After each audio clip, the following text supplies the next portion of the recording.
अस्सलाम वालेकुम। कैसे हैं आप सब लोग? उम्मीद है कि आप सब ठीक होंगे और खैरियत से होंगे। अच्छा, आज मैं एक another informative and most powerful topic और पाकिस्तान स्टडीज़ के लिए बहुत ही इम्पोर्टेंट टॉपिक के साथ आप लोगों की खिदमत में हाज़िर हुई हूँ, और वो है अबाउट बांग्लादेश। कि कैसे वो मैं इस लेक्चर में आप लोगों को बताऊंगी कि वो कैसे इसकी पार्टीशन हुई, क्या कॉन्सिक्वेंसेस हुए, क्या इश्यूज़ थे एंड व्हाटएवर। अच्छा, आप लोगों को मैंने 1973 की कॉन्स्टिट्यूशन के बारे में पढ़ाया था। उस पे आप लोगों ने देखा था कि उस पे मैंने आप लोगों को बताया था कि 1973 का जब आइन बन रहा था तो उसी में ही एक इलेक्टोरल इलेक्शंस हुए थे, जिनमें ईस्ट पाकिस्तान और वेस्ट पाकिस्तान की डिवीज़न हुई, जिसमें एक जगह पे जुल्फ़िकार अली भुट्टो थे और एक जगह पे थे शेख मुजीबुर रहमान। अच्छा, अब बांग्लादेश की पार्टीशन किस तरह हुई? इसका ये इशू था कि प्रॉपर्ली जितने भी बंगाली थे वो पाकिस्तान में एज अ कंबाइंड स्टेट मतलब रहना नहीं चाहते थे। दे वर फीलिंग कि हमें आ रही एक इंडिपेंडेंट स्टेट होनी चाहिए जहां हम आज़ादी के साथ रह सकें। अब कॉन्सिक्वेंसेस क्या थे कि पाकिस्तानी तो बंगालियों के साथ रहना चाहते थे, but they were not want to live ना। फिर क्या हुआ? फिर ये हुआ कि इसका हल उस वक्त के जो प्राइम मिनिस्टर थे जनरल याह्या खान, उन्होंने इसका एक सलूशन निकाला। And what was the solution? कि एक इलेक्शंस हम करवा लेते हैं, उन इलेक्शंस के थ्रू डिसाइड हो जाएगा कि इस मुल्क में किसको प्रेसिडेंशियल इलेक्शंस में कामयाबी जिनको मिलती है, हम उनको एक सीर्त के तौर पर प्राइम मिनिस्टर मानेंगे।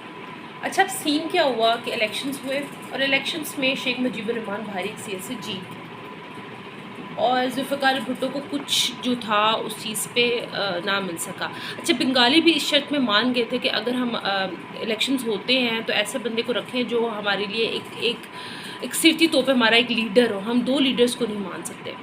तो इस मामले में फिर सीन ये हुआ कि शेख मुजीबुर रहमान साहब जो थे वो जीत गए, लेकिन जो याह्या खान थे, जनरल याह्या खान जो थे, उनको ये चीज़ ना भाँप नहीं रही थी।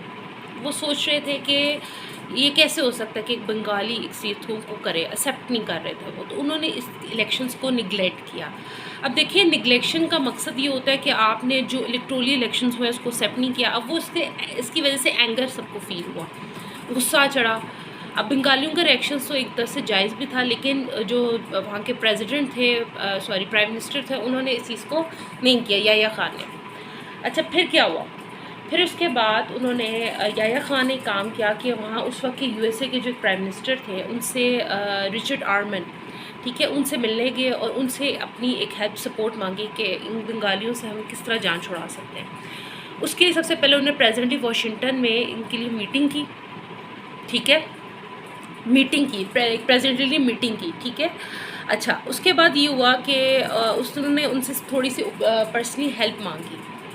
हेल्प इस सेंस में मांगी कि उन्होंने कहा कि आप हमें कुछ वेपन्स या हथियार या कुछ ऐसी चीज़ें दें जिससे हम इन बंगालियों का खात्मा कर सकें।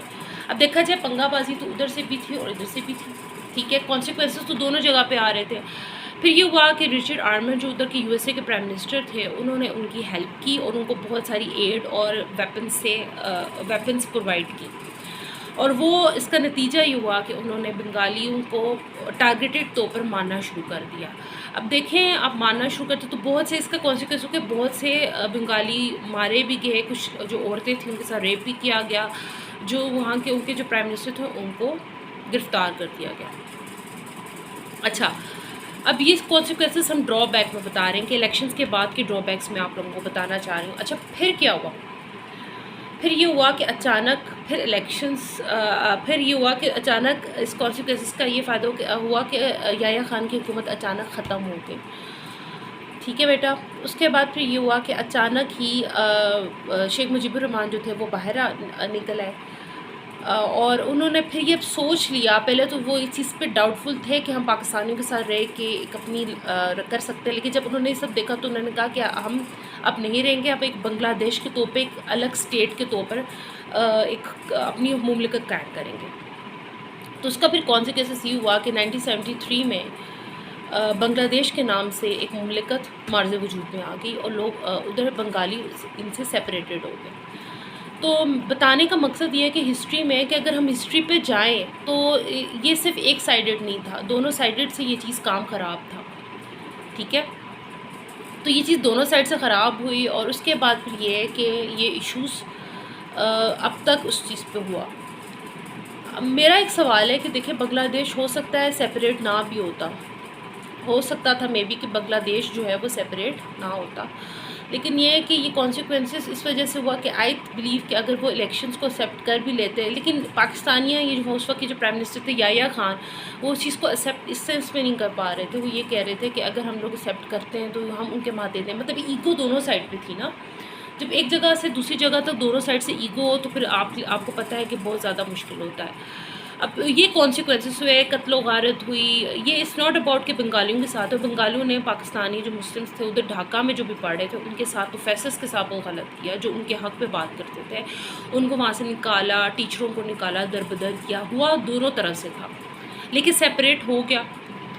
बात यह है कि रहना तो वो इकट्ठे पाकिस्तानी तो फिर भी बंगालियों के साथ रहना चाहते थे, लेकिन बंगाली पाकिस्तानियों के साथ रहने को गलत समझ रहे थे। तो बताने का मकसद ये है कि दोनों तरफ से पार्टीशंस के इश्यूज़ हुए।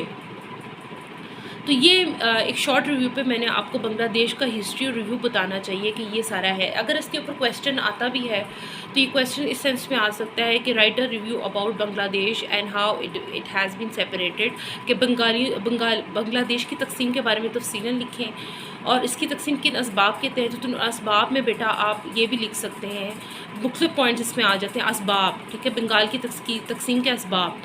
तो उस पर आप बहुत से पॉइंट इस पर ये लिख सकते हैं कि कोई 5 पॉइंट्स मैं आप लोगों को बता देती हूँ। पहला पॉइंट आप ये लिख सकते हैं कि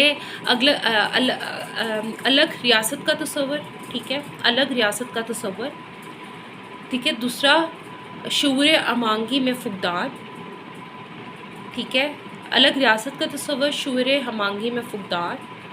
तीसरा आ जाता है ज़ुबान का तलख होना, ठीक है। फोर्थ हो सकता है दो ज़ुबानों का आपस में ना मिलना, और पांचवा ये हो सकता है कि इलेक्शंस को तस्लीम ना करना, ठीक है।